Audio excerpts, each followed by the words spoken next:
ကျွန်တော်ဟာကဘာပြက်ကရဲ့အထုပ်ထိပ်ဖြစ်တဲ့အဆင့်6နိုးထားသူတယောက်ဖြစ်ခဲ့တယ်ထိတ်တန်းစွမ်းရည်ကိုလည်းပိုင်ဆိုင်ထားခဲ့တာပါဒါပေမဲ့ကျွန်တော်အဆင့်9ကိုတက်လန်းပြီးနက်ဖျားတစ်ပါးဖြစ်ခါနေအချိန်မှာပဲကျွန်တော်ရဲ့စစ်ဆက်ထားသူကကျွန်တော်ကိုယ်တည်းကိုဖုတ်ကောင်ပရင်ရဲ့တွေးနစ်သားတွေထိုးထည့်လိုက်ပါတယ်တခဏချင်းမှာပဲကျွန်တော်လုံးဝတွေးယူဖြစ်သွားပြီးကောင်းကင်ဘုံရဲ့ကံကြမ္မာမုန်တိုင်းတန်ကြောင့်တေဆုံးသွားခဲ့ရတယ်ကျွန်တော်ပြအဖြစ်ကြေမော့ပျက်စီးသွားချိန်မှာတော့ကျွန်တော်ရဲ့စစ်ဆက်ထားသူကနာကြီးမှုကိုအန်ကျိတ်ပြီးလူချင်းမင်းသားအဲ့ဒီတုန်းကနောက်ဆုံးကြံတဲ့တက်ဆောင်စီရန်ပလင်းကိုမတုံးခဲ့ရင်ကြံဖန်ဘယ်တော့မှတေးမှာမဟုတ်ဘူးလို့အော်ဟစ်ပြောဆိုခဲ့တယ်ကျွန်တော်ရဲ့အသိစိတ်တွေလုံးဝပျောက်ကွယ်ခါနီးနောက်ဆုံးအချိန်မှာပဲကျွန်တော်ရဲ့ဖုံးကွယ်ထားတဲ့ strike စွမ်းရည်ဖြစ်တဲ့အချိန်နဲ့အာကာသပြောင်းပြန်လန်ခြင်း spatial temporal reversal ကိုအသက်သွင်းလိုက်ပါတယ်ကျွန်တော်အတိတ်ကိုပြန်ရောက်သွားခဲ့တယ်ကြံဖန်ကဖုတ်ကောင်ပရင်ကိုစိန်ခေါ်ဖို့ဆွတ်လုခဲ့တဲ့အဲ့ဒီနေ့အတိအကျကိုပေါ့ကျွန်တော်ရဲ့ပြီးခဲ့တဲ့ဘဝတုန်းကလိုပဲကျွန်တော်တို့၃ယောက်ဟာရိတ်ခါရှာထွက်ရင်းနဲ့ဖုတ်ကောင်ပရင်နဲ့မမျော်လင့်ပဲတိုးခဲ့ကြတယ်ကျွန်တော်တို့ရဲ့လက်ရှိစွမ်းအားနဲ့ဆိုရင်ဖုတ်ကောင်ပရင်ကိုထိတ်တိုက်ရင်ဆိုင်ဖို့မဖြစ်နိုင်ပါဘူးတကယ်လို့ဖုတ်ကောင်အုပ်စုကြီးကိုသာဆွဲဆောင်မိသွားရင်ကျွန်တော်တို့တေချာပေါက်အပိုင်းဆဆုတ်ဖြဲခံရမှာပါ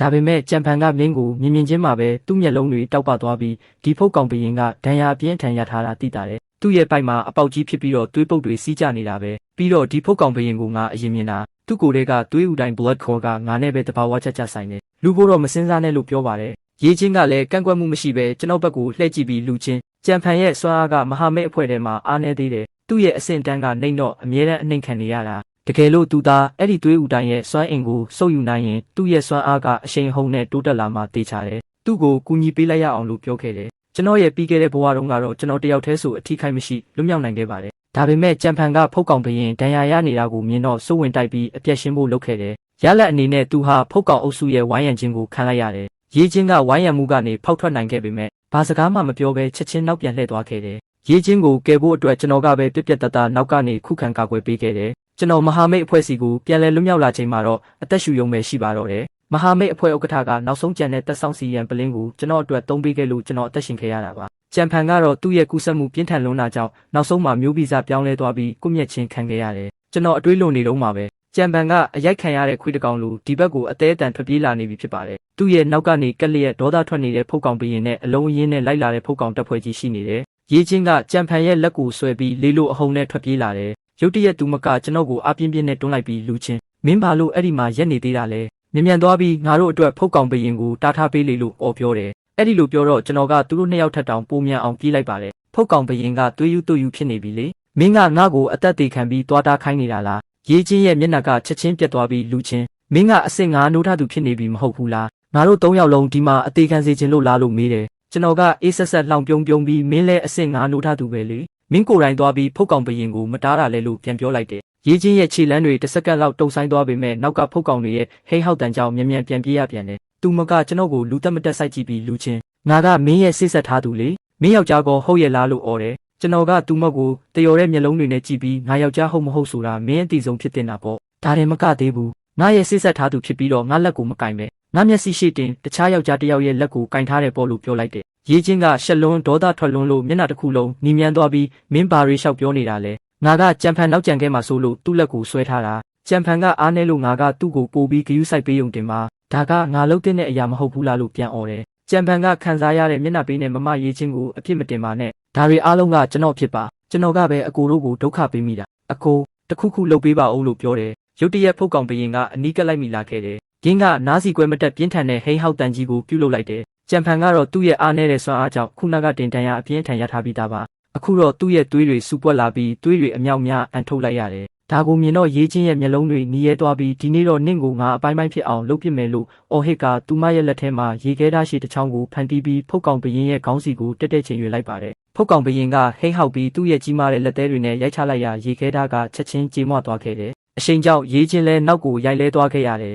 သူမကအဆင့်9နိုးထားသူဖြစ်နေပေမဲ့ကျွန်တော်ကသူမကိုအလွန်မင်းကာကွယ်ပေးခဲ့တာကြောင့်တကယ်တိုက်ပွဲအတွေ့အကြုံမရှိတဲ့လောက်ပါပဲပိုဆိုးတာကအခုသူမရင်ဆိုင်နေရတာကသွေးယူဖြစ်နေတဲ့ဖုတ်ကောင်ပရင်ဖြစ်နေတာပါကြံဖန်ကနောက်ကနေတတိထားလို့အော်ဟစ်လုပ်နေပေမဲ့သူ့မှာဝင်တိုက်ဖို့တတိမရှိရှာပါဘူးရေးချင်းကအန်ကျိတ်ပြီးရေခဲများအများပြားကိုဖန်တီးကဖုတ်ကောင်ပရင်ရဲ့မျက်လုံးတွေစီကိုတက်ပစ်ခတ်လိုက်တယ်ဒါပေမဲ့ဖုတ်ကောင်ပရင်ရဲ့ခုခံကာကွယ်မှုကအလွန်တရာမှကျော်လွန်ပါတယ်အသက်အန္တရာယ်ရှိတဲ့နေရာနှဲငယ်ကလွယ်ရင်သူ့ရဲ့အရေးပြချက်ဝတ်ကိုဖောက်ဖို့ကမဖြစ်နိုင်တဲ့လောက်ပါပဲဖုတ်ကောင်ပရင်ကကာကွယ်ဖို့သူ့လက်မောင်းကိုမြှောက်လိုက်တယ်ရေခဲများတွေကသူ့လက်မောင်းကိုထိမှန်ပြီးနေအောင်အောက်မှာပောက်ကွဲသွားခဲ့ပေမဲ့အပေါ်ရန်တန်ရာနှဲငယ်ပဲရရှိခဲ့ပြီးတကယ်ထိခိုက်ပျက်စီးမှုကိုတော့လုံးဝမပေးနိုင်ခဲ့ပါဘူး အဲ့ဒီအစားဒါကဖုတ်ကောင်ဘရင်ကိုပို့ပြီးတော့ဒေါသထွက်သွားစေခဲ့တယ်လေးလံပြီးပြင်းထန်တဲ့ခြေလမ်းတွေနဲ့အတူရင်းကရေးချင်းစီကိုအလင်းအမြန်ချင်းကပ်လာပါတော့တယ်ခြေလမ်းတိုင်းကမြေပြင်ကိုတုန်ခါသွားစေပြီးပတ်ဝန်းကျင်ကဖုတ်ကောင်တွေကလည်းဦးဟောင်ရင်းနဲ့အုပ်စုလိုက်တိုးဝေးဝင်ရောက်လာကြတယ်ဒါကိုမြင်တော့ရေးချင်းရဲ့မျက်နှာကတေလူတယောက်လိုဖြူလျော့သွားခဲ့ရတယ်သူမဟာဖုတ်ကောင်ဘရင်ကိုလုံးဝမရှင်းနိုင်ဘူးဆိုတာနောက်ဆုံးမှသဘောပေါက်သွားခဲ့ပြီးဗီဇအရာကျွန်တော်ဘက်ကိုလှည့်ကြည့်လိုက်ပါတယ်ကြံဖန်ကဒေါသတကြီးနဲ့လူချင်းမင်းကသူမသေးသွားတာကိုဒီတိုင်းပဲရက်ကြည့်နေတော့မှလားသူမကမင်းရဲ့စစ်ဆက်ထားသူလေးဟုတ်လားလို့အော်ဟစ်လိုက်တယ်တကယ်တော့ကျွန်တော်ကသူတို့နှစ်ယောက်လုံးကိုဖုတ်ကောင်တွေအပိုင်းပိုင်းဆုပ်ဖြဲပစ်တာကိုပဲမြင်ချင်တာပါဒါပေမဲ့ကျွန်တော်ရဲ့အခန်းကဏ္ဍအတိုင်းတရုပ်ဆောင်မှုလိုနေသေးတယ်အနီးအနားမှာတယောက်ယောက်ကလှုပ်ဝက်ဗီဒီယိုရိုက်နေမလားဒါမှမဟုတ်တခြားနှိုးထားသူတွေရှိနေမလားဆိုတာကျွန်တော်သေချာမသိနိုင်လို့ပါအသင်းဖော်တွေကိုပြစ်ပယ်ခဲ့ရင်မဟာမိတ်အဖွဲ့ရဲ့အပြစ်ပေးမှုကအလွန်တရာပြင်းထန်လွန်းပါတယ်ဒါကိုစဉ်းစားပြီးတာနဲ့ကျွန်တော်ကနောက်ွယ်မှာရိတ်ခနဲပုံရိပ်ရောင်တစ်ခုပဲကြံခဲ့အောင်လျှက်စီးလိုအရှိန်နဲ့လှုပ်ရှားလိုက်ပါတယ်ကျွန်တော်ပြန်ပေါ်လာချိန်မှာတော့ဖုတ်ကောင်ဘရင်ရဲ့နောက်ကျောစီရောက်နေပြီဖြစ်ပါတယ်လျှက်တစ်ပြက်အရှိန်နဲ့အတူဖုတ်ကောင်ဘရင်ရဲ့ကိုယ်ထဲကိုသွေးယူဖြစ်စေတဲ့ Syrian Berserk Sound တစ်လုံးတက်ထိုးထည့်လိုက်တယ်ရင်းကချက်ချင်းပဲပို့ပြီးတော့သွေးယူဖြစ်သွားပြီးမရက်မနာဟိန်းဟောက်ပါတော့တယ်ရင်းရဲ့ထက်မြက်တဲ့လက်သေးတွေကကျွန်တော်ကိုဆုပ်ဖြဲတော့မဲ့အချိန်မှာပဲကျွန်တော်ကအထိခံလိုက်ရတယ်လို့မျိုးဟန်ဆောင်လိုက်တယ်အမြောက်ဆန်တစ်ခုလိုနောက်ပြန်လွှင့်ထွက်သွားပြီးလမ်းတစ်ဖက်ကအဆောက်အုံစီကိုပြင်းပြင်းထန်ထန်စောင့်မိသွားခဲ့တယ်ထို့နောက်အပြက်စီးတွေထဲကနေမနှဲယုံထွက်မတက်ရက်ပြီးအဲ့ဒီနေရာကနေအမြန်ဆုံးထွက်ပြေးခဲ့ပါတယ်သူတို့တကယ်လွတ်မြောက်နိုင်မလားဆိုတာကိုကျွန်တော်စောင့်ကြည့်ရအောင်မယ်လေလုံးဝသွေးယူဖြစ်သွားတဲ့ဖုတ်ကောင်ဘရင်စီကနေမလွတ်ဆိုတာကိုပေါ့ကျွန်တော်လမ်းနှစ်ကွက်စာလောက်ပဲဖျက်ကျော်ရသေးတယ်တခြားဖုတ်ကောင်ဘရင်တကောင်ကိုထပ်တွေ့လိုက်ရပါတယ်ဒီတကောင်ကတော့ဒဏ်ရာပိုပြင်းထန်နေပြီးသူ့ရဲ့ရင်ဘတ်မှာလက်သီးဆုပ်ရွယ်တွေးချင်းချင်းနေတဲ့အပေါက်ကြီးနှစ်ပေါက်ပြင်ခြေထောက်တစ်ဖက်လည်းကျိုးနေပါတယ်ဒါကိုမြင်ချင်းပဲကျွန်တော်ချက်ချင်းသဘောပေါက်သွားခဲ့တယ်ဖုတ်ကောင်ဘရင်နှစ်ကောင်နယ်မြေလူပြီးတိုက်ခိုက်ခဲ့ကြတာနေမှာပါဒီတကောင်ကတော့ရှုံးနိမ့်ခဲ့တဲ့ကောင်ပေါ့ရင်းကမြေပြင်ပေါ်မှာဒေါသတကြီးနဲ့လဲလျောင်းနေပေမဲ့ဘာမှမတတ်နိုင်ရှာပါဘူးသူ့ဘေးနားမှာလည်းဖုတ်ကောင်နောက်လိုက်တကောင်မှရှိမနေပါဘူးပုံမှန်ဆိုရင်ဖုတ်ကောင်ဘရင်တကောင်ရဲ့တိုက်ခိုက်ရေးစွမ်းရည်ကအဆင့်9နိုးထားသူတယောက်နဲ့ညီမျှပေမဲ့အခုလိုဒုက္ခိတဖြစ်နေတဲ့ဖုတ်ကောင်ဘရင်ကတော့ကျွန်တော်ကိုဘလို့မှမရှင်းနိုင်ပါဘူးတိုက်ပွဲကိုအဆုံးသတ်ဖို့ကျွန်တော်အတွက်မိနစ်ဝက်ပဲအချိန်ယူခဲ့ရပါတယ်ထို့နောက်ကင်းရဲ့ဘိုက်ထဲကနေကြက်ဥအရွယ်စားရှိတဲ့သွေးဥတိုင်း blood core ကိုထုတ်ယူလိုက်တယ်ဒီအရာကတန့်စင်တဲ့စိတ်ဝိညာဉ်စွမ်းအင်တွေပြည့်နေနေပြီးလက်ထဲမှာရေခဲလိုအေးဆက်နေပါတယ်တကယ်ကြက်ဥတစ်လုံးရဲ့အလေးချိန်နဲ့နှိုင်းယှဉ်ရင်အစ100လောက်ပိုလေးပါတယ်ကျွန်တော်ကသွေးဥတိုင်းကိုအထူးပြုလုပ်ထားတဲ့ကြောက်စိမ့်တစ်တာလေးတွေကိုတိတိကျကျထည့်လိုက်တယ်ဒီအရာကနိုးထသူတယောက်ရဲ့စွမ်းအားကိုတိတိတတ်တာတိုးတက်စေုံတင်မကပဲမဟာမိတ်အဖွဲ့ထဲမှာအဖိုးတန်တဲ့ငွေကြေးဖြစ်လဲအသုံးပြုလို့ရပါတယ်အပြစ်အနာအဆမရှိတဲ့ဖုတ်ကောင်ဘရင်ရဲ့သွေးဥတိုင်းတစ်ခုဟာအစင်းမြင့်တက်ဆောင်စီရန်ပလင်းပေါင်းတရာဒါမှမဟုတ်ဟာရရီပလင်းပေါင်းတူညနဲ့လဲနိုင်ပါတယ်ကျွန်တော်သွေးဥတိုင်းကိုတင်ဆဲပြီးခါစားမှာပဲဝေးစီကနေဖုတ်ကောင်တွေရဲ့အော်ဟစ်တန်တွေနဲ့အတူရေးချင်းရဲ့ကျိန်ဆဲတန်ကြံဖန်ရဲ့ငိုယိုအော်ဟစ်တန်တွေရောပြောင်းပြီးပဲ့တင်ထက်လို့လာပါတယ်ကျွန်တော်အတန်မထွက်ဘဲတိတ်တဆိတ်ချင်းကပ်သွားကြည့်လိုက်တယ်လမ်းမပေါ်မှာတော့ကျွန်တော်ခုနကသွေးယူစီရန်ထိုးပေးခဲ့တဲ့ဖုတ်ကောင်ဘရင်ကရေးချင်းနဲ့ကြံဖန်နောက်ကိုအသေးတန်လိုက်လံတိုက်ခိုက်နေတော့မှဖြစ်ပါတယ်ရေးချင်းရဲ့ရေခဲစွမ်းရည်ကကုန်ခန်းလူနီးပါးဖြစ်နေပြီမို့သူမလုံနိုင်တာဆိုလို့အသက်လူပြေးဖို့ပဲရှိပါတော့တယ်ကြံဖန်ကတော့ကြောက်လန့်လွန်းလို့ဝိညာဉ်ပင်လွတ်မတက်ဖြစ်နေပြီးသူ့လက်ထဲကစွမ်းရည်မြင့်စနိုက်ပရိုင်ဖယ်ကိုတောင်မြေပြင်ပေါ်ချပစ်ခဲ့ပြီးပါပြီသူကရေးချင်းရဲ့နောက်ကနေမျက်စိမိတ်ပြီးအသက်လူပြေးနေခဲ့တာပါမရေးချင်းမြင်မြန်တစ်ခုခုစဉ်းစားပါဦးဘာလို့ဖုတ်ကောင်ဘရင်ကဒီလောက်တောင်တမာနေရတာလ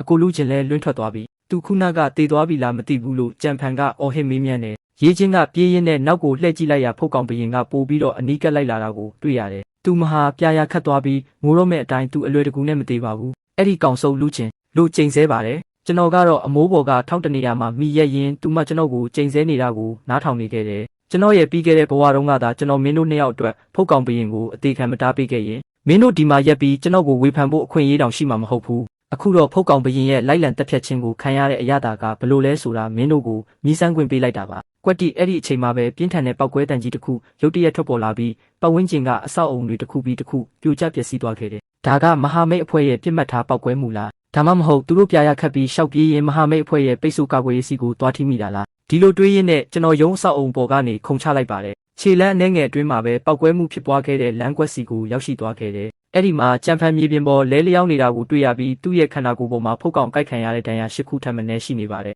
သူဟာဖုတ်ကောင်ဗိုင်းရပ်စ်ကူးစက်ခံလိုက်ရတာသိကြပါတယ်ကြံဖန်ကသူ့ရဲ့စွမ်းအားအဆင့်တန်းနဲ့ဆိုရင်ဖုတ်ကောင်အစိတ်တောက်ကိုဘလို့မှမတွန်းလှန်နိုင်ပါဘူးတက်ဆောင်စီရန်သာမရှိရင်သူဖုတ်ကောင်ဖြစ်ပြောင်းလဲသွားဖို့ကအချိန်တစ်ခုပဲလိုပါတော့တယ်ရေးချင်းရဲ့ဘယ်ဘက်လက်မောင်းကတော့ရက်ဆက်အဆုတ်ခံထားရပြီးညာဘက်လက်တစ်ဖက်ပဲကျန်ပါတော့တယ်အဲ့ဒီညာဘက်လက်ကလည်းကြံဖန်ကိုမလွတ်တမ်းတင်းကြပ်ဆုပ်ကင်ထားတော့မှပဲဖုတ်ကောင်ဘရင်ကတော့ပောက်ကွဲမှုတံကိုအပြင်းထန်ခံလိုက်ရပုံပေါ်ပြီးခန္ဓာကိုယ်ရဲ့တဝက်နီးပါးပျက်စီးသွားခဲ့ပါပြီဒါပေမဲ့လည်းကင်းကမရက်မနာဟိန်းဟောက်နေစေဖြစ်ပြီးသွေးနီအောင်မျက်လုံးတွေနဲ့သူတို့နှစ်ယောက်ကိုစိုက်ကြည့်နေတယ်သူတို့ကိုအပိုင်းပိုင်းဆုပ်ဖြဲပစ်ချင်နေတာပါ ကျွန်တော်တစ်စက္ကန့်မြတုံဆိုင်မနေပဲကျွန်တော်ရဲ့တန့်စင်သောအလင်းသား Holy Light Sword ကိုဆွဲထုတ်ပြီးတစ်ချက်တည်းနဲ့အပြက်ရှင်းပစ်လိုက်ပါတယ်။သွေးဥတိုင်ကိုထုတ်ယူပြီးနောက်ခဏလောက်စဉ်းစားပြီးသူတို့ကိုမတက်ဖို့ဆုံးဖြတ်လိုက်တယ်။ဘာလို့လဲဆိုတော့သူတို့ကိုဒီမှာရင်အခုချက်ချင်းတေခွင့်ပေးလိုက်တာကသူတို့အတွက်တက်တာလွန်လို့ပါ။ကြံဖန်သတိမေ့မျောနေတော့မှပဲကျွန်တော်ပထမဆုံးအနေနဲ့သူ့ရဲ့တတိယခြေထောက်အမျိုးသားအင်္ဂါကိုဖျက်ဆီးပစ်လိုက်ပါတယ်။ထို့နောက်သူတို့နှစ်ယောက်ကိုကြက်ပေါက်စလေးတွေလိုလက်တစ်ဖက်စီနဲ့ဆွဲမပြီးအန်ရီယယ်စုံထဲကနေခေါ်ထုတ်လာခဲ့ပါတယ်။ရေးချင်းနဲ့ကြံဖန်တို့မတည်သေးပေမဲ့နှစ်ယောက်လုံး virus ကူးစက်ခံထားရပြီဖြစ်ပါတယ်။တကယ်ထိခိုက်ပျက်စီးမှုကိုတော့လုံးဝမပေးနိုင်ခဲ့ပါဘူး။ရေးချင်းနဲ့ကြံဖန်တို့မတည်သေးပေမဲ့နှစ်ယောက်လုံးဖုတ်ကောင် virus ကူးစက်ခံထားရပြီဖြစ်ပါတယ်။တက်ဆောက်စီရန်လာဆာနဲ့ပတ်သက်လို့ကတော့အခုချိန်မှာနောက်ဆုံးကြံတဲ့တပလင်းပဲရှိပါတော့တယ်။ရေးချင်းအနေနဲ့ဘလို့ရွေးချယ်မှုမျိုးလုပ်မလဲဆိုတာကိုကျွန်တော်စောင့်ကြည့်ချင်ခဲ့တာပါ။ကျွန်တော်တို့မဟာမိတ်အဖွဲ့ရဲ့တတိယခရိုင် district 3စီကိုအလင်းအမြန်ပြန်ရောက်လာခဲ့ကြတယ်။မြန်သူတို့ကိုကယ်ကြပါဦးဆိုတဲ့အော်ဟစ်တန်ကနေရာအနှံ့ကိုရိုက်ခတ်သွားစေခဲ့တယ်။အထူးသဖြင့်ရေးချင်းလိုမျိုးအဆင့်9ရှိတဲ့ strike နိုးထားသူတယောက်ပြင်းထန်စွာဒဏ်ရာရလာတာမို့သူတို့ဖုတ်ကောင်ပရင်နဲ့ထိတ်တိုက်တွေ့ခဲ့တာသိတာလာပါတယ်။မဟာမိတ်အဖွဲ့ဥက္ကဋ္ဌစုဖုံးရဲ့မျက်နှာကတီတင်းနေပြီးမင်းတို့လေးတွေဘာတွေဖြစ်လာကြတာလဲ။ဖုတ်ကောင်ပရင်နဲ့တိုးရင်တောင်မှရင်းကိုသွားမစွပဲနဲ့တွေးယူမဖြစ်အောင်နေရင်ဒီလောက်အထိဘလို့လောက်ဒဏ်ရာအပြင်းထန်ရလာနိုင်မှလဲလို့မေးပါတယ်။စုဖုံးဒေါသထွက်နေတာကိုမြင်တော့ကျွန်တော်ကချက်ချင်းပဲမီးလောင်ရလေးပင်လှုပ်လိုက်ပါတော့တယ်။ကြံဖန်ကဖုတ်ကောင်ပရင်ကိုဘလို့မျိုးသွားဆွခဲ့လဲဆိုတဲ့အကြောင်းစုံကိုလူတိုင်းကိုကျွန်တော်ပြောပြလိုက်တယ်။တစ်ချိန်တည်းမှာပဲကျွန်တော်ရဲ့ကိုယ်တဲ့ကင်မရာဘာဒီကင်မရာကနေမှတ်တမ်းတင်ထားတဲ့အဖြစ်အပျက်တစ်ခုလုံးကိုလူတိုင်းမြင်အောင်ပြန်ဖွင့်ပြလိုက်ပါတယ်။ဖုတ်ကောင်ဘရင်ကိုယ်တဲ့ကိုကျွန်တော်တွေးယူစီရန်ထိုးထည့်လိုက်တဲ့အပိုင်းကိုတော့ကင်မရာထဲမှာမှတ်တမ်းမဝင်ခဲ့ပါဘူး။ဖုတ်ကောင်ဘရင်ရဲ့ရိုက်ချမှုကြောင့်ကျွန်တော်လွတ်ထွက်သွားပြီးတဲ့နောက်မှာကင်မရာကပိတ်သွားခဲ့လို့ပါ။ဗီဒီယိုကိုကြည့်ပြီးတဲ့နောက်မှာတော့စုဖုံးကအလွန်မင်းဒေါသထွက်သွားခဲ့တယ်။ဘာပဲဖြစ်ဖြစ်ရေးချင်းကသူ့ရဲ့အချစ်ဆုံးတပည့်ဖြစ်နေတာကိုစေဘက်ဆိုင်ရာဝန်ထမ်းတွေကသူတို့နှစ်ယောက်ကိုအမြန်ဆုံးကုသပေးခဲ့ကြပြီးမကြခင်မှာပဲသူတို့နှစ်ယောက်လုံးဖြည်းဖြည်းချင်းသတိပြန်ရလာခဲ့ကြတယ်။ရေးချင်းတတိယရချင်းပထမဆုံးလုပ်တဲ့အရာကကြံဖန်ကိုနေရာအနှံ့လိုက်ရှာတာပါပဲ။သူ့ရဲ့ပုံရိပ်ကိုမြင်ရတော့မှပဲသူမစိတ်အေးသွားဟန်နဲ့တပြင်းချနိုင်မှာတော့တယ်။အဲ့ဒီနောက်မှာတော့ဘဲဘက်လက်မောင်းပြတ်တောက်သွားတဲ့ဒဏ်ရာရဲ့နာကျင်မှုကဒီရီလိုင်းလိုမျိုးသူမစီအလုံးရင်းနဲ့ဝင်ရောက်လာခဲ့တယ်။သူမကဘာအတန်မှမထွက်အောင်နှက်ခမ်းကိုတင်းတင်းကြပ်ကြပ်ကိုက်ထားခဲ့တယ်။စုဖုံးကတော့ဒေါသတကြီးနဲ့ရေးချင်းမင်းဒီအချိန်ထိတောင်အဲ့ဒီကြံဖန်ကိုစိုးရိမ်နေတော့လားဒီလိုအသုံးမကျတဲ့အမိုက်ကောင်သားမရှိရင်မင်းဒီလိုအခြေအနေမျိုးရောက်ပါမလားဒါရင်မကသေးဘူးအခုမင်းကဒုက္ခိတဖြစ်သွားပြီမင်းကိုယ်တည်းကဖုတ်ကောင်ဗိုင်းရပ်စ်ကတင်မင်းရဲ့စွမ်းရည်အားလုံးကိုဖြည်းဖြည်းချင်းတိုက်စားသွားလိမ့်မယ်လို့ပြောလိုက်တယ်ဒါကိုကြားတော့ရေးချင်းရဲ့မျက်လုံးထဲမှာကြောက်လန့်ရိပ်တွေဖြစ်ပြေးသွားပြီးလူချင်းဒါတွေအားလုံးမင်းအဖြစ်တွေပဲမင်းသာဖုတ်ကောင်ဘရင်ကိုမတားနိုင်ခဲ့လို့အခြေအနေတွေဒီလိုဖြစ်ကုန်တာမင်းကတိုက်ပွဲကနေထွက်ပြေးပြီးအသင်းဖော်တွေကိုစွန့်ပစ်ခဲ့တယ်မင်းကတစ္ဆာဖောက်ပဲတယောက်ဒီတစ္ဆာဖောက်ကိုဖမ်းဆန်းပါလို့អော်ပါတော့တယ်ကျွန်တော်ဘာစကားမှတော့မပြောရသေးခင်မှာတင်အနီးနားကလူအုပ်ကြီးကမခံရနိုင်ဖြစ်ပြီးယွန်ရှာဆက်ဆုပ်စွာနဲ့စတင်ပြောဆိုကြပါတော့တယ်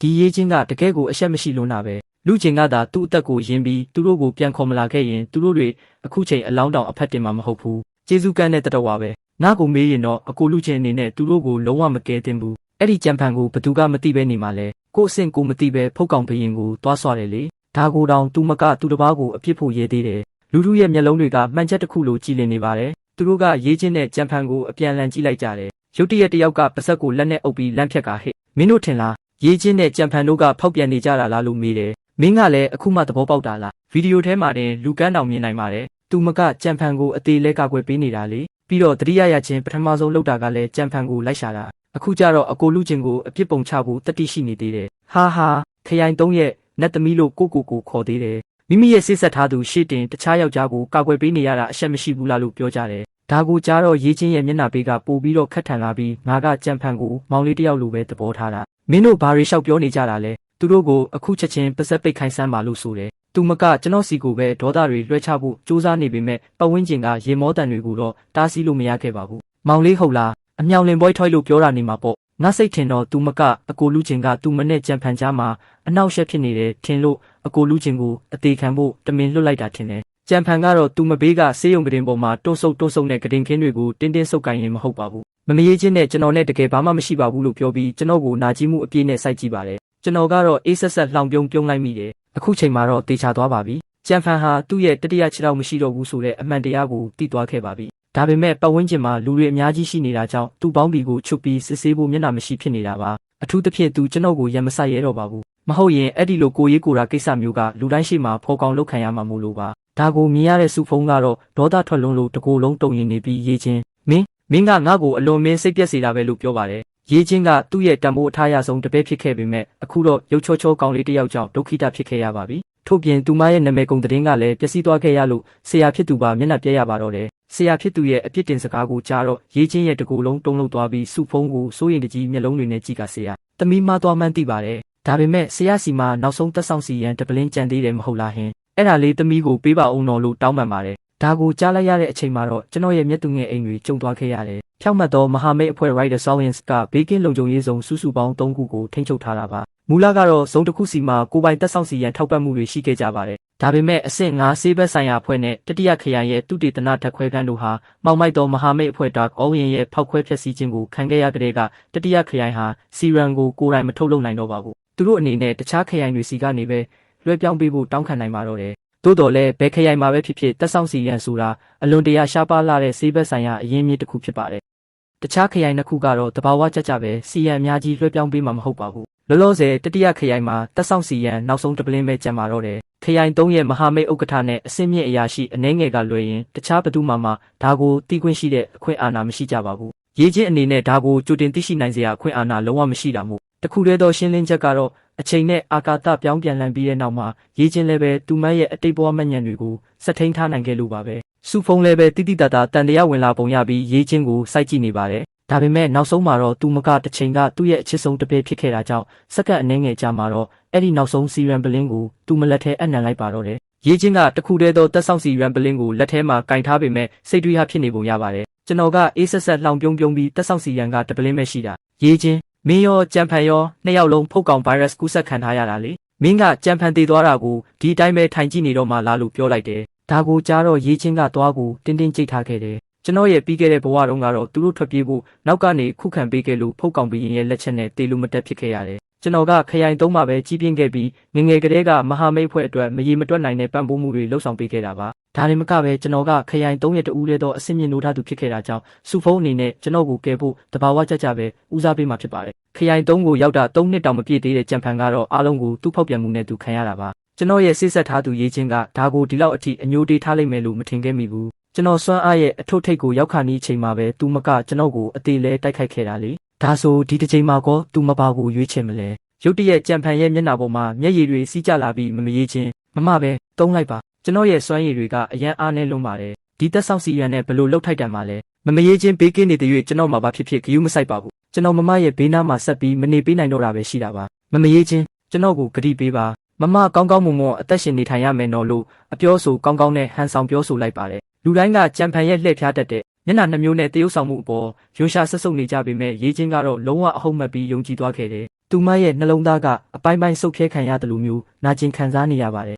သူမကစုဖုံးရဲ့ရှေ့မှာဒူးထောက်ချလိုက်ပြီးဆရာတခြားနီလန်းတကယ်ပဲမရှိတော့ဘူးလားဟင်လို့တောင်းပန်ပါတယ်စုဖုံးကတက်ပြင်းချရင်မတက်နိုင်ဟန်နဲ့တခြားခရိုင်တွေမှာလည်းစီရန်ပြက်လက်နေတာသူတို့စီမှာမရှိမသေးကြဘူးဒါရင်မကသေးဘူးစေးပစ္စည်းတွေရောက်လာဖို့အနည်းဆုံးတစ်လလောက်အချိန်ယူရလိမ့်မယ်ကြံဖန်ရဲ့လက်ရှိစွမ်းအားနဲ့ဆိုရင်ဒီလောက်အထိအချိန်ဆွဲထားနိုင်မှာမဟုတ်ဘူးလို့ပြောပါတယ်စုဖုံးကခဏလောက်တုံးဆိုင်သွားပြီးတခုတော့ရှိတယ်တကယ်လို့ဆိုလိုက်တယ်ရေးချင်းကအဲ့ဒီစကလုံးကိုရေနစ်သူပတ်စံလျှော်ဆွဲမိတယ်လို့မျိုးဖက်တွယ်လိုက်ပြီးစုဖုံးရဲ့ခြေရင်းစီအပြေးလွှားသွားကဘာဖြစ်လို့လဲဆရာကျေးဇူးပြုပြီးတမီးကိုပြောပြပါဦးလို့တောင်းဆိုတယ်တကယ်လို့အစ်စ်မြင့်နိုးထသူတယောက်ကသူတို့ရဲ့စွမ်းရည်ပုံဆောင်ခဲ့ Crystal Core ကိုကြံဖန်စီလွှဲပြောင်းပေးဖို့ဆန္ဒရှိရင်ပေါ့သူတို့ရဲ့စွမ်းအားကိုတုံးပြီးဖုတ်ကောင်အစိတ်တောက်ကိုတွန်းလန်ကစီရန်အစ်စ်တွေမရောက်မချင်းအချိန်ဆွဲပေးထားလို့ရတယ်လို့ပြောလိုက်ပါတယ်သူစကားပြောလို့ပြီးဆုံးသွားတာနဲ့ရေးချင်းရဲ့မျက်လုံးတွေကဗီဇအရကျွန်တော်စီကိုချက်ချင်းလှည့်လာပါတော့တယ်သူမရဲ့မျက်လုံးတွေထဲမှာမုန်းတီးမှုတွေပြည့်နေနေပြီးလူချင်းမင်းသာကြံဖန်တဲ့ငါအတွက်ဖုတ်ကောင်အုပ်စုကိုတယောက်တည်းအသေးခံမတားပေးခဲ့လို့အခြေအနေတွေဒီလိုရှုပ်ကုန်တာမင်းရဲ့စွမ်းရည်ပုံဆောင်ခဲကိုသူ့ကိုပေးတင်တယ်မဟုတ်ဘူးလားဒါကမင်းသူ့ကိုပေးဆက်ရမယ့်အကျွေးပဲလို့ပြောပါတယ်ကျွန်တော်ကအေးဆက်ဆက်နဲ့ရေမောလိုက်ပြီးငါရဲ့ပုံဆောင်ခဲကိုတုံးပြီးကြံဖန်ကိုကဲချင်တာလားမင်းဘာရီလျှောက်ပြောနေလဲဆိုတာကိုတီးရဲ့လားလို့ပြန်ပြောလိုက်တယ်ဘေးနားကလူတွေလည်းဆက်ပြီးမကြည့်ရတော့ပဲလူအုပ်ကြီးကချက်ချင်းစုညံပွက်လော်ရိုက်သွားပါတော့တယ်ဒီရေးချင်းကယူနေတာလားနိုးထသူတယောက်ရဲ့ပုံဆောင်ခဲဆိုတာသူတို့ရဲ့အသက်ဆွမ်းအားပဲလေအဲ့ဒါကိုပေးလိုက်ရင်လူချင်းကဘလို့လုံးအသက်ရှင်ပါလဲကြံဖန်ကသူ့ပြစ်နဲ့သူခံရတာလေဟုတ်တယ်သူသာဖုတ်ကောင်ပရင်ရဲ့သွေးဥတိုင်းကိုလောဘမတက်ခဲ့ရင်ဘာပြဿနာမှဖြစ်လာမှာမဟုတ်ဘူးငါထင်တော့ကြံဖန်ကသူ့မကိုအောက်လန်းနီးနဲ့တခုခုလှုပ်ထားတာထင်တယ်သူမအမားမှန်ကိုတော့မခွဲခြားနိုင်တော့ဘူးလူတိုင်းရဲ့ဝေဖန်ခဲ့ရဲ့ချင်းကိုခံလိုက်ရတာကြောင့်ရေးချင်းရဲ့မျက်နှာကအလွန်တရာအကြီးတန်းသွားခဲ့ရတယ်ဒါပေမဲ့သူမကလက်မလျှော့သေးပါဘူးသူမကစုဖုံးဘက်ကိုလှည့်ပြီးတွေ့လာเสียလူချင်းကကျမတို့မဟာမိတ်ဖွဲ့ကိုဘာမှဂရုမစိုက်ဘူးကြံဖန်ကဒီလိုအခြေအနေရောက်နေတာကိုသူကဒီတိုင်းပဲထိုင်ကြည့်နေတယ်လို့တိုင်တော့ပါတယ်စုဖုံးကဒေါသတကြီးနဲ့ဟိန်းဟောက်လိုက်ပြီးတော်ဆန်းရေးချင်းမင်းနောက်ထပ်တခွန်းထပ်ပြောရင်ငါ့ကိုဆရာလို့ဘယ်တော့မှမခေါ်နဲ့တော့လို့ဩပါတယ်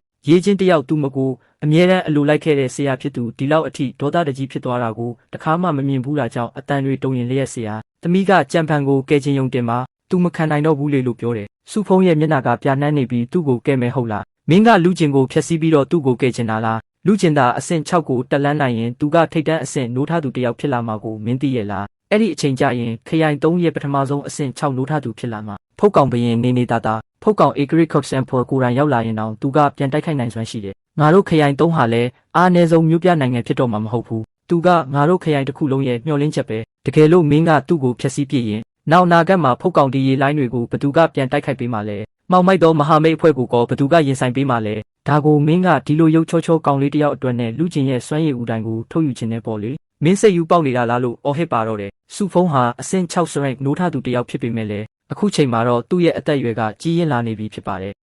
ရီချင်းဟာသူ့အနားကိုရောက်လာချိန်မှာအားအင်တွေကုန်ခန်းနေပြီးဇွန်ဘီလိုင်းတွေကိုဘယ်နှကြိမ်လောက်ထပ်တောင့်ခံနိုင်မလဲဆိုတာမသိတော့ပါဘူးဒီစကားကိုကြားတာနဲ့ရီချင်းဟာမြေပြင်ပေါ်ကိုချက်ချင်းလဲပြိုကျသွားပါတော့တယ်ကျွန်တော်ဘက်ကတော့လုံးဝတည်ငြိမ်နေခဲ့ပါတယ်မင်းကျန်းဖန်ကိုအဲ့ဒီလောက်တောင်ကဲချင်နေတာလားဒါဆိုမင်းရဲ့ကိုယ်ပိုင်သွေးရည်ကြီးစွန့်ကိုပဲသူ့ကိုမပေးလိုက်ပါလားဒါမှမဟုတ်မင်းရဲ့စိတ်ထဲမှာသူကအဲ့ဒီလောက်ထိအရေးမပါလို့လားဟုတ်ပါတယ်ရီချင်းကကျန်းဖန်အပေါ်ဘာလို့ဒီလောက်အထိအလေးနဲ့ထားလဲဆိုတာကျွန်တော်အသေးချာသိနေပါတယ်ကျန်းဖန်ဟာ area 3ကိုရောက်လာတာ3နှစ်ပဲရှိသေးပေမဲ့သူ့ရဲ့မျက်နှာဟာရီချင်းရဲ့တူးရဲသောအချစ်စစ်ဖြစ်တဲ့ချင်းချမ်းရဲ့မျက်နှာနဲ့တပုံစံတည်းတူနေလို့ပါပဲအဲ့ဒီမျက်နှာကကျွန်တော်မျက်နှာနဲ့လည်းထပ်တူပါပဲရီချင်းနဲ့ချင်းထန်းတို့ဟာအတူတူကြီးပြင်းလာခဲ့ကြတာပါချင်းချမ်းကတက်ကြွပြီးစူးစမ်းလိုစိတ်ရှိကအမြဲတမ်းအပြင်ထွက်ပြီးစွန့်စားချင်နေသူဖြစ်ပါတယ်ငငယ်တုန်းကကျွန်တော်ကတော့တော်တော်လေးစကားနဲ့ပြီးအေးအေးဆေးဆေးနေတတ်တာကြောင့်ရီချင်းကချင်းချမ်းနဲ့ပဲပိုကစားချင်ခဲ့တာတဘာဝပါပဲသူမဟာချင်းချမ်းနောက်ကိုတကောက်ကောက်လိုက်နေခဲ့တာမို့ချင်းချမ်းအပေါ်ထားတဲ့သူမရဲ့စိတ်ခံစားချက်တွေကိုဘယ်သူမှမဆိုမြင်နိုင်ပါတယ်ကျွန်တော်ကတော့ကိုယ့်ရဲ့ခံစားချက်တွေကိုရင်ထဲမှာပဲတိတ်တဆိတ်မြုပ်နှံထားခဲ့ရုံပါပဲမဟာမိတ်အဖွဲ့မှာစီးမြင့်တစ်ခုရှိပါတယ်အသက်18နှစ်မပြည့်သေးရင်ဘယ်သူမှမြို့ပြင်ကိုမထွက်ရပါဘူးသူတို့အသက်18နှစ်အရွယ်မှာချင်းချမ်းကရီချင်းကိုခေါ်ပြီးတထုတွင်တူဖို့ရေးအဖွဲ့နဲ့အတူမြို့ပြင်ကိုခိုးထွက်ခဲ့ပါတယ်အကယ်၍သူတို့သာအဖွဲ့နဲ့အတူအချိန်မှန်ပြန်လာခဲ့ရင်ဘာမှဖြစ်လာမှာမဟုတ်ပါဘူးဒါပေမဲ့ဒါဟာသူတို့အတွက်မြို့ပြင်ကိုပထမဆုံးအကြိမ်ရောက်ဖူးတာဖြစ်ပြီးအန်နီယေကိုမေ့လျော့ကတားမြစ်စုံတဲ့ကိုတတိလက်လွတ်လျှောက်သွားခဲ့ကြပါတယ်ရီချင်းလွတ်မြောက်ဖို့အတွက်လမ်းဖွင့်ပေးရင်ချင်းထန်းဟာဇွန်ဘီအုပ်စုရဲ့ကိုက်ဖြတ်ခြင်းကိုခံရပြီးအပိုင်းပိုင်းပြက်ကတေဆုံးသွားခဲ့ပါတယ်ဒါဟာရီချင်းအတွက်အကြီးအကျယ်စိတ်ဒဏ်ရာရသွားစေခဲ့ပြီးသူမဟာအချိန်ကြာကြီးစိတ်တက်ကြနေခဲ့ပါတယ်မဟာမိတ်အဖွဲ့ထဲမှာတော့အမျိုးသားနဲ့အမျိုးသမီးတွေအရွယ်ရောက်တာနဲ့စိတ်ဆက်ကြောင်းလမ်းမှုသတ်မှတ်ထားပါတယ်တရားဝင်အိမ်အောင်ပြုနိုင်တဲ့အသက်ကိုလည်းလူသားမျိုးနွယ်တွေပုံမအင်အားတောင့်တင်းလာပြီးမျိုးဆက်ပြန့်ပွားနိုင်စေဖို့အတွက်အသက်18နှစ်လို့ပြောင်းလဲခဲ့ပါတယ်နောက်ဆုံးမှာတော့ရီချင်းဟာကျွန်တော်နဲ့စစ်ဆက်ဖို့ရွေးချယ်ခဲ့ပေမဲ့မင်္ဂလာဆောင်ရွက်ကိုတော့အကန့်အသတ်မရှိရွှေ့ဆိုင်းနေခဲ့ပါတယ်သူမရဲ့ရင်ထဲကနာကျင်မှုကိုကျွန်တော်သိတာကြောင့်သူမကိုအချိန်ပေးဖို့အစဉ်သင့်ဖြစ်နေခဲ့ပါတယ်ဒါကြောင့်အဲ့ဒီနှစ်တွေတစ်လျှောက်လုံးရီချင်းကိုကျွန်တော်အဆအဆအရာရာအသေးစိတ်ဂရုစိုက်ပေးခဲ့ပါတယ်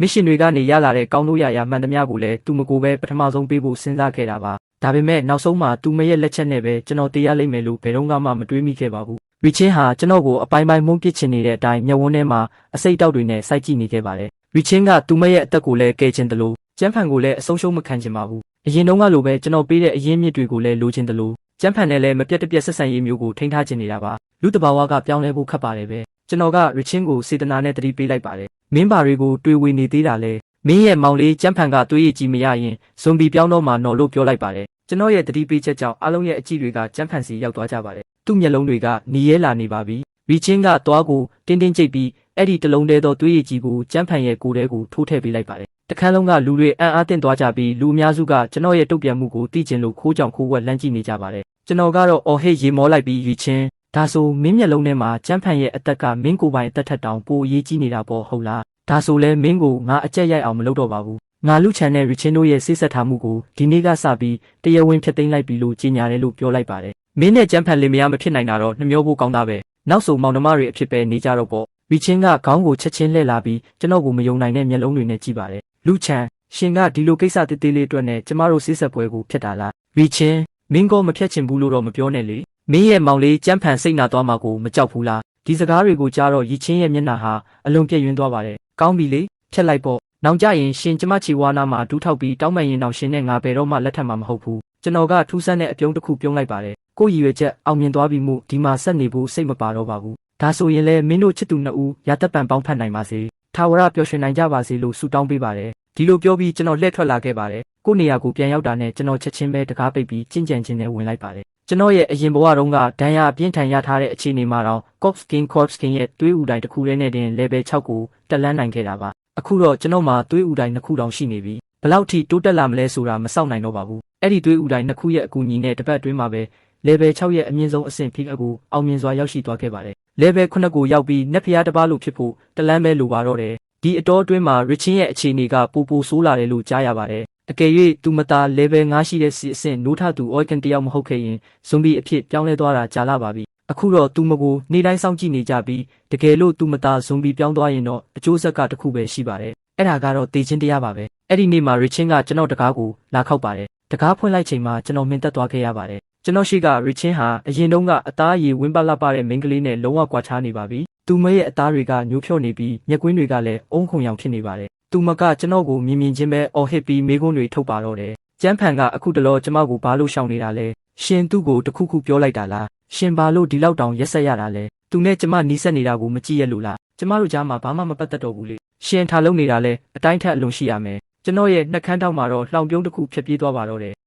ကျွန်တော်ကနှက်ခမ်းကိုမဲလိုက်ပြီးရေးချင်းမင်းကိုငါဘာပြောရမလဲကျန်ဖန်ရဲ့စိတ်နေသဘောထားနဲ့ဆိုရင်မင်းတို့နှစ်ယောက်ကြားကိုငါကတမင်ရန်တိုက်ပေးဖို့တကယ်ပဲလိုအပ်မယ်လို့ထင်နေတာလားရေးချင်းမင်းကိုမင်းပြန်ကြည့်ဦးမတေယုံတမယ်နဲ့တရေတကောင်လို့ဖြစ်နေတာဒီလိုအခြေအနေမျိုးမှာကြံဖန်ကမင်းကိုစိတ်ဝင်စားနေအောင်မယ်လို့တကယ်ထင်နေတာလားစီရန်သာမရှိရင်မင်းလည်းအနှိမ့်နဲ့အမြန်ဖုတ်ကောင်ဖြစ်သွားမှာပဲအဲ့ဒီအချိန်ကျရင်ကြံဖန်အတွက်မင်းကဘာသုံးဝင်ဦးမှလဲလို့ပြောလိုက်တယ်ကျွန်တော်ရဲ့စကားတွေကရေးချင်းရဲ့အနာပေါ်တက်တက်ဆခတ်လိုက်တယ်လို့ဖြစ်သွားတာကြောင့်သူမကခေါင်းကိုချက်ချင်းမောလာပြီးမဟုတ်ဘူးငါကဘာလို့ဖုတ်ကောင်ဖြစ်ရမှာလဲလုံးဝမဖြစ်နိုင်တာဆရာကငါ့ကိုကယ်ဖို့နီးလက်တစ်ခုခုတေချာပေါက်ရှာပေးမှာပဲလို့ပြောပါတယ်ထို့နောက်သူမကကျွန်တော်လက်မောင်းကိုအတင်းဆွဲကင်ပြီးမင်းငါ့ကိုချစ်နေသေးတာတေချာပါတယ်နော်ဟုတ်တယ်မလားမြန်မင်းရဲ့စွမ်းရည်ဦးတိုင်ကိုငါ့ကိုပေးပါငါတေချာပေါက်တောင်းခံထားနိုင်ပါတယ်စီရန်ရောက်လာမဲ့နေ့အထိပေါ့လို့တောင်းဆိုလာတယ်ကျွန်တော်ကသူမကိုအားနဲ့စောင့်တုံးပစ်လိုက်ပြီးကြံဖန်မင်းဘာလို့ဒီကိုရောက်နေတာလဲလို့អော်လိုက်တယ်ရေးချင်းကလမ်းဖြတ်သွားပြီးလှည့်ကြည့်ကမင်းထင်တယ်လို့မဟုတ်ပါဘူးကြံဖန်ငါ့ကိုရှင်းပြခွင့်ပေးပါလို့ပြတလဲပြောပါတယ်ဒါပေမဲ့သူမကြည့်လိုက်တဲ့အချိန်မှာတော့သူမရဲ့နောက်ွယ်မှာဘယ်သူမှရှိမနေပါဘူး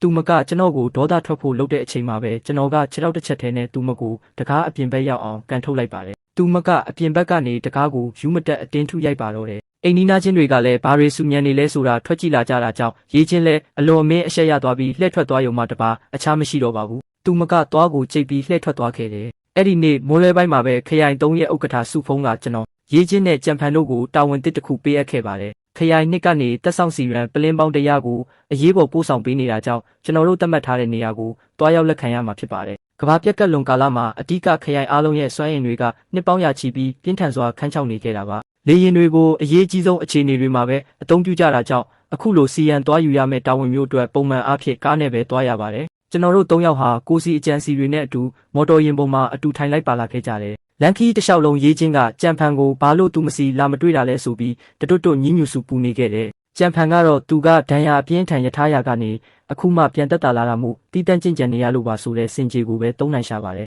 ကျွန်တော်ကသူ့ကိုတန်တရားမျက်လုံးတွေနဲ့မကြည့်ပဲမနေနိုင်တာကြောင့်ရက်ပိုင်းလေးပဲရှိသေးတာကိုကြံဖန်မင်းကအစ်စ်လေးနိုးထားသူအဖြစ်ကိုတောင်ချိုးဖျက်ရောက်ရှိနေပြီပဲမကြခင်မင်းရဲ့အမရေးချင်းကိုတောင်ကြော်တက်သွားမဲ့ပုံပဲနော်လို့ပြောလိုက်တယ်ရေးချင်းရဲ့စွမ်းအားတွေကတော့ဖုတ်ကောင်စိတ်ကြောင့်တဖြည်းဖြည်းတိုက်စားခံနေရပြီးသူမရဲ့ကြင့်ကြံမှုအဆင့်ကအရှိန်ဟုန်နဲ့ထိုးဆင်းနေတာပါကျွန်တော်အဲ့ဒီလိုပြောလိုက်တာနဲ့ကြံဖန်ကချက်ချင်းပြရခတ်သွားပြီးအပြစ်မကင်းစိမ့်နဲ့ရေးချင်းကိုမကြည့်ရတော့ပါဘူးရေးချင်းရဲ့မျက်နှာကလည်းအတော်လေးညှို့မောင်သွားခဲ့ရတယ်လန်ခီမှာကြံဖန်ကသူမကိုမပြတ်ချုံမော်နှစ်သိမ့်ပေးခဲ့ရပြီးအဲ့ဒီနောက်မှာပဲသူမရဲ့မျက်နှာပေးကနည်းနည်းလေးပြေလျော့သွားပါတော့တယ်မကြခင်မှာပဲသူတို့နှစ်ယောက်ဟာအရင်ကလိုပြန်ပြီးရင်းနှီးသွားကြပြန်တယ်တန်ချက်ကကားကတတ်မှတ်ထားတဲ့နေရာကိုဆိုက်ရောက်သွားခဲ့တယ်ခရိုင်နှစ်ကလုံခြုံရေးစောင့်ရှောက်တဲ့အဖွဲ့ကအဲ့ဒီမှာရောက်ရှိနေပြီးပါပြီသူတို့ကစီရန်တွေထည့်ထားတဲ့တစ်တာကိုကျွန်တော်လက်ထဲအနှံ့ရင်ဒီစီရန်အတုပ်ကအလွန်တရာအရေးကြီးပါတယ်ခရိုင်3စီကိုဘေးကင်းကင်းနဲ့ပြန်ရောက်အောင်တေချာပေါက်ဆောင်ရွက်ရမယ်ဒီရက်ပိုင်းအနီးနားမှာမှောက်မိုက်သောမဟာမိတ်အဖွဲ့သားကောင်းရင်စုဝင်တွေလှုပ်ရှားနေတာမို့အထူးသတိထားပါလို့ထက်ခါတလဲလဲသတိပေးပါတယ်ကျွန်တော်ကလည်းတီကြည်တဲ့မျက်နှာပေးနဲ့ခေါင်းညှိပြလိုက်တယ်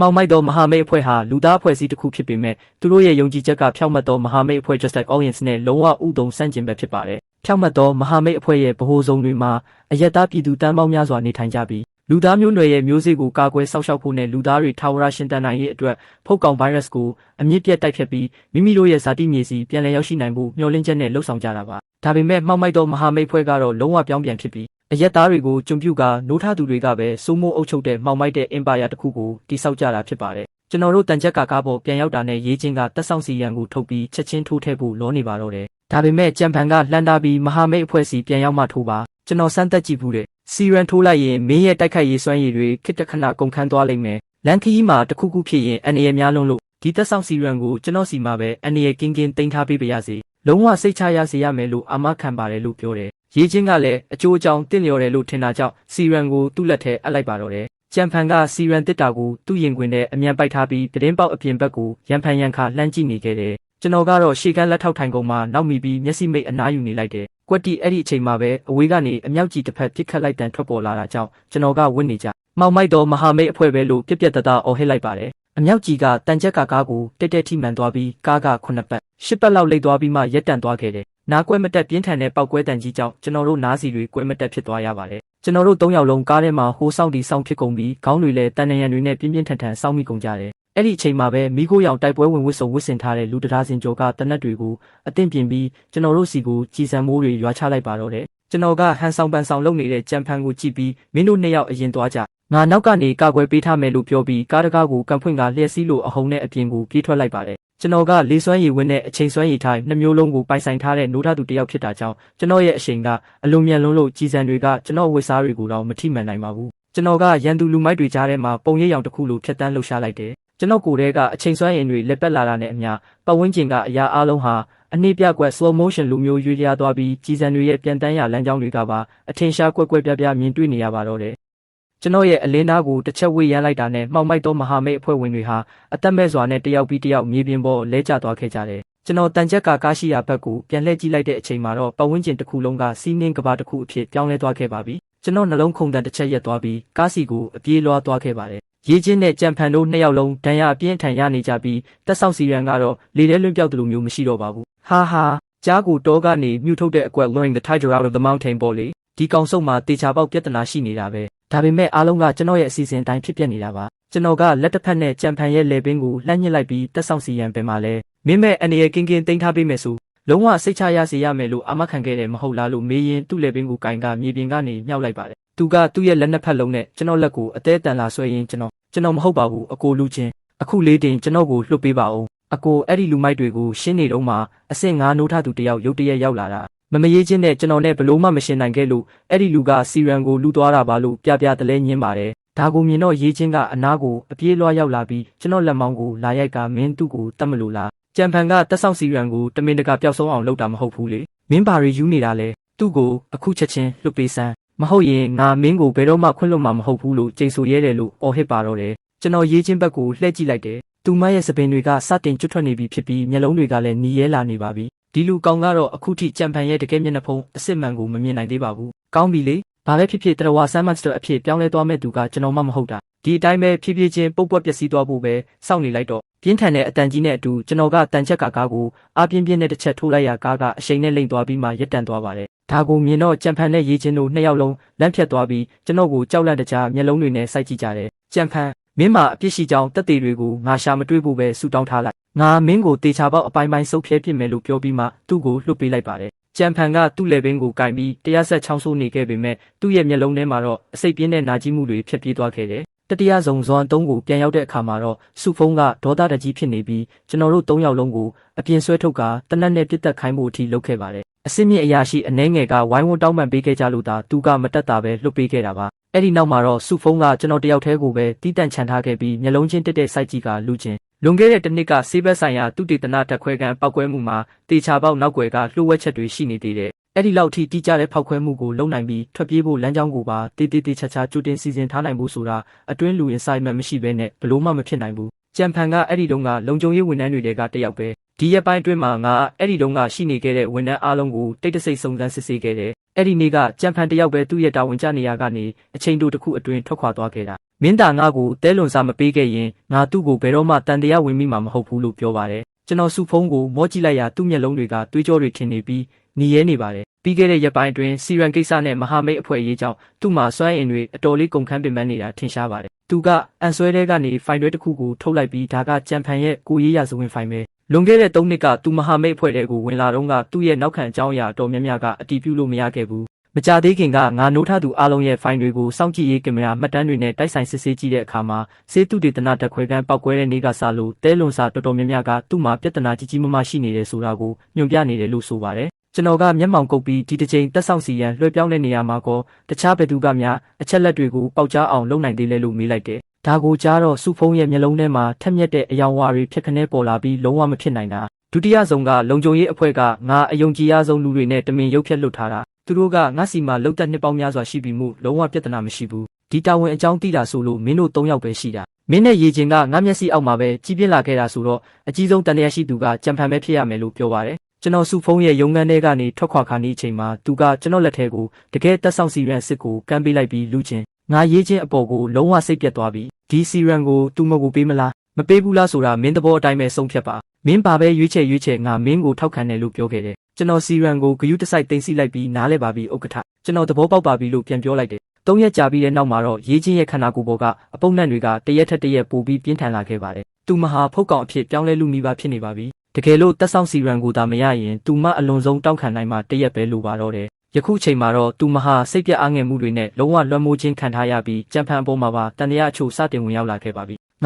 ငါသာအဲ့ဒီတုန်းကစီရန်ကိုကြံဖန်လက်ထဲမအပ်ခဲ့ရင်အခြေအနေတွေဒီလိုဖြစ်ပါမလားကြံဖန်သာဖုတ်ကောင်ဘရင်ကိုသွားမစောဖို့စွမလုပ်ခဲ့ရင်ငါလည်းလက်တစ်ဖက်ပြက်ပြီး virus ကူးစက်ခံရမှာမဟုတ်ဘူးအဲ့ဒီတုန်းကငါတက်ဆောင်စီရန်ကိုအတင်းထိုးဖို့လုပ်တော့ကြံဖန်ကအန္တရာယ်ရှိတယ်ဆိုတဲ့စင်ကြေနဲ့လှမ်းတားခဲ့တာကိုငါကသူ့မှာငါကိုတကယ်စိုးရိမ်ပေးနေတာလို့အဟုတ်မှတ်ပြီးစီရန်ကိုလွှဲပေးခဲ့မိတယ်လူချင်းကကြံဖန်ရဲ့လေပင်ကိုညှစ်ပြီးမင်းမြန်းတုံးကလည်းငါကပဲသူ့ဘက်ကကာကွယ်ပေးပြီးလူချင်းကိုအကြောင်းမရှိပြဿနာရှာတယ်ဆိုပြီးဆဲဆိုခဲ့မိတယ်ရေးချင်းဟာမျောလင်းချက်မဲ့စွာနဲ့အော်ဟစ်ကိုကျွေးနေမိပြီးသူမရဲ့နှလုံးသားထဲမှာအတိုင်းအဆမဲ့တဲ့နောင်နာတွေကတလိမ့်လိမ့်တက်လာခဲ့ပါတယ်ကွက်တီအဲ့ဒီအချိန်မှာပဲကြံဖန်ရောက်ရှိလာခဲ့တယ်သူကပြုတ်အန်ဂျင်စိတ်ကိုအောက်အေးမျိုးတိတ်ပြီးရေးချင်းကိုဖက်လက်ကရေးချင်းမင်းဒီလိုအခြေအနေရောက်ရတာအားလုံးငါအပြစ်တွေပါငါပထမဆုံးဇွန်တမှာရှိတဲ့တငယ်ချင်းတယောက်နဲ့လှုပ်ဝက်ဆက်သွယ်ထားပြီးပြီဒီညသူတက်ဆောင်စီရန်တပလင်းယူလာပေးလိုက်မယ်ခဏနေရင်ငါတို့မြောက်ဖက်တကားနော်ကေစီတူသွားပြီးသူ့ကိုတွားကြိုကြစို့ဒီစီရန်ကမှောင်ခိုထုတ်လာတာမို့တခြားဘသူကမှလုံးဝအတိပေးလို့မဖြစ်ဘူးနော်လို့ပြောပါတယ်ရေးချင်းဟာအရင်ကဝင်ခဲ့တဲ့တန်တရားအားလုံးကို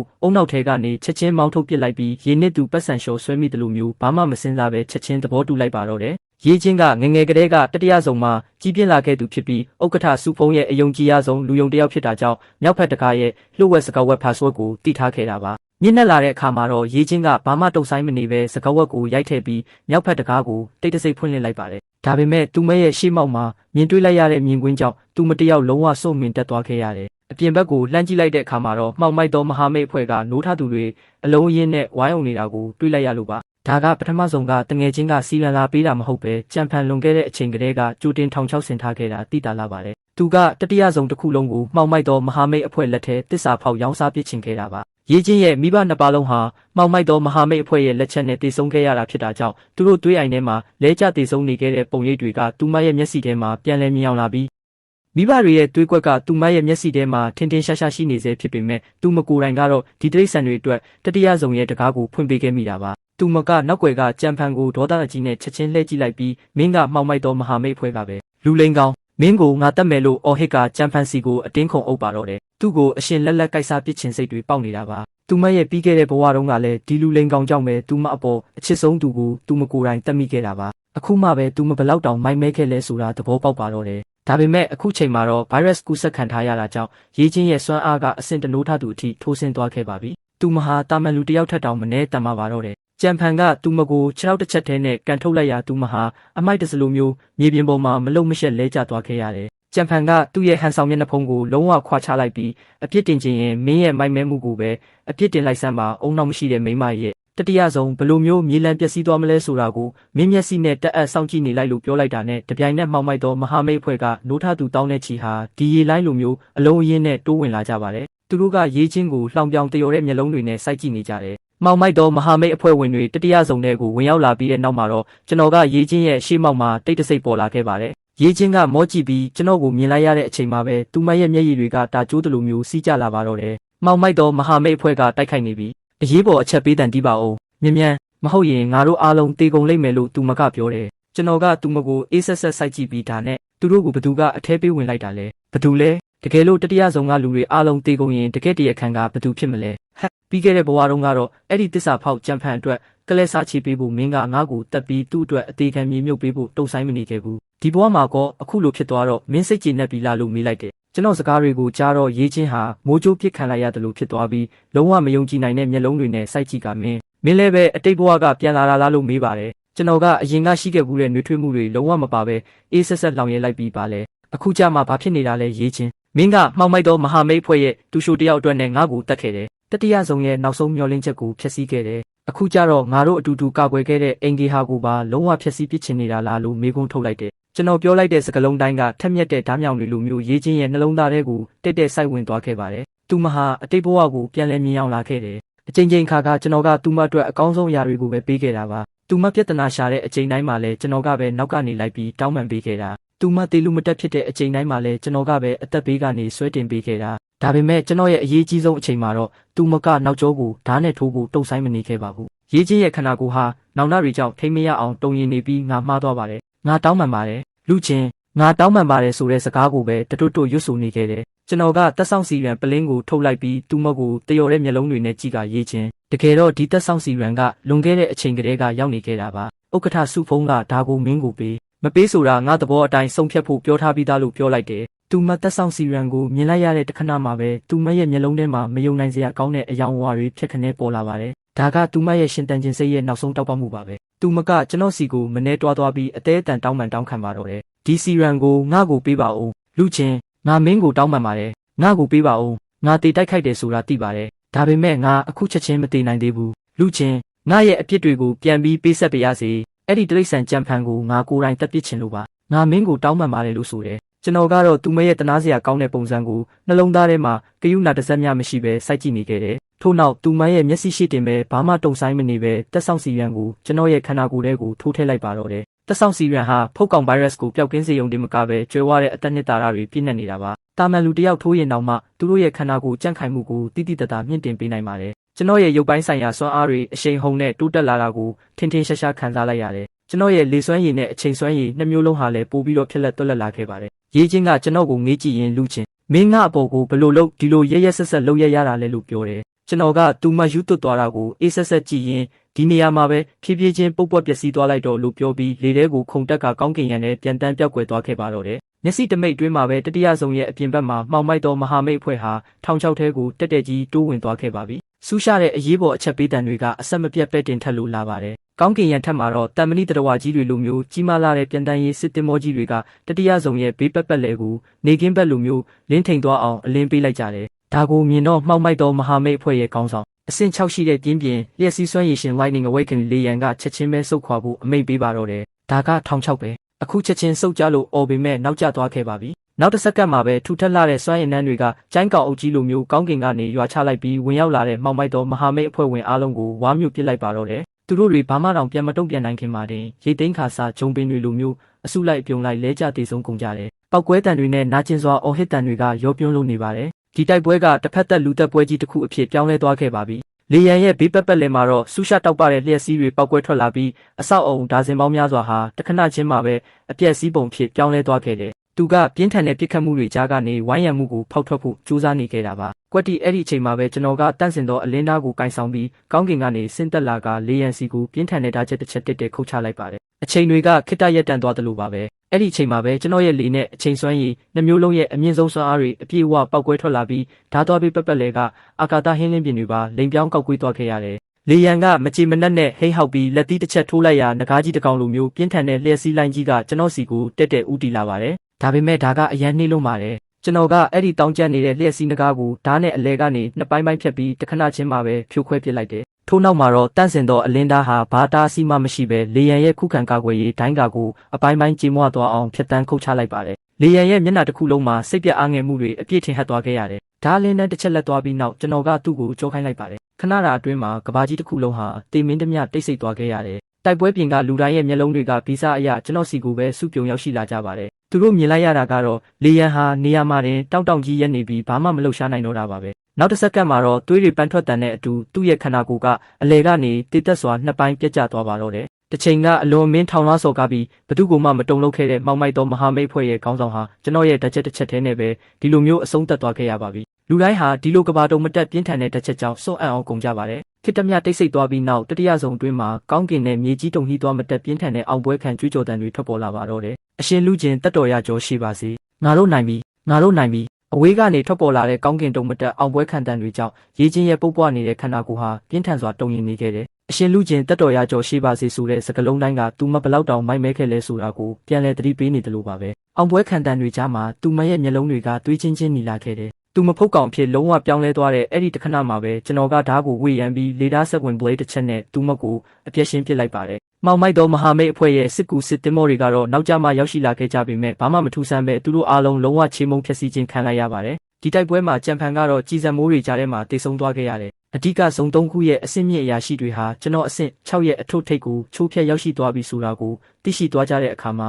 မဟာမိတ်အဖွဲ့ရဲ့အရင်းမြစ်အားလုံးကိုစူးစီးပေးခဲ့ကြပါတယ်။တိုတောင်းလာတဲ့3လအတွင်းမှာပဲသူတို့တွေကကျွန်တော်ကိုနတ်ဖျားအဆင့်ဖြစ်တဲ့အဆင့်9ရောက်အောင်မြင့်တင်ပေးခဲ့ကြတယ်။မူလကတော့အဓိကမဟာမိတ်အဖွဲ့3ခုလုံးမှာခဲယမ်းမိကြောက်တွေအလွန်မင်းပြက်လက်နေခဲ့တာကြောင့်ကဘာတဝမ်းလုံးမှာရှိတဲ့ဖုတ်ကောင်တွေကိုအမြင့်ပြတ်တိုက်ဖြတ်ဖို့မဖြစ်နိုင်ခဲ့ပါဘူး။အထူးသဖြင့်ဖုတ်ကောင် Acris Zambian ဖွဲ့ကိုပေါ့ဖုတ်ကောင် Acris ကတနက်ပစ်ခတ်မှုတွေကိုခံနိုင်ရင်ရှိုံတင်မကပဲကြောက်မက်ဖွယ်ကောင်းတဲ့ပြန်လည်ရှင်တန်ခြင်းစွမ်းရည် regenerative abilities တွေကိုပါပိုင်ဆိုင်ထားလို့ပါဒါပေမဲ့ကျွန်တော်နတ်ဖျားအဆင့်ကိုရောက်ရှိသွားပြီးတဲ့နောက်မှာတော့အစကတည်းကဖုတ်ကောင် Acris ကိုလုံးဝအမုန်းကျိတ်ချေမှုန်းပစ်လိုက်ပါတယ်နောက်ဆုံးမှာတော့ကျွန်တော်ရဲ့ဥဆောင်မှုအောက်မှာဖြောက်မှတ်သောမဟာမိတ်အဖွဲ့ဟာကဘာတဝမ်းလုံးမှာရှိတဲ့ဖုတ်ကောင်အားလုံးကိုအမြင့်ပြတ်တုတ်တင်ရှင်းလင်းနိုင်ခဲ့ပါတယ်လူသားမျိုးနွယ်တွေဟာလည်းနောက်ဆုံးမှာမိမိတို့ရဲ့ဇာတိအိမ်ကေဟာစီကိုပြန်လည်ရောက်ရှိနိုင်ခဲ့ကြပါတော့တယ်ဇလန်းလေးကဒီမှာပဲဆက်သိမ်းသွားခဲ့ပါပြီဗျအားလုံးပဲအခုလိုအားပေးကြည့်ရှုတဲ့တူတယောက်ချင်းစီကိုကျေးဇူးအများကြီးတင်ပါတယ်နော်နောက်မှုမှာပြန်တွေ့ကြပါမယ်အားလုံးပဲတော့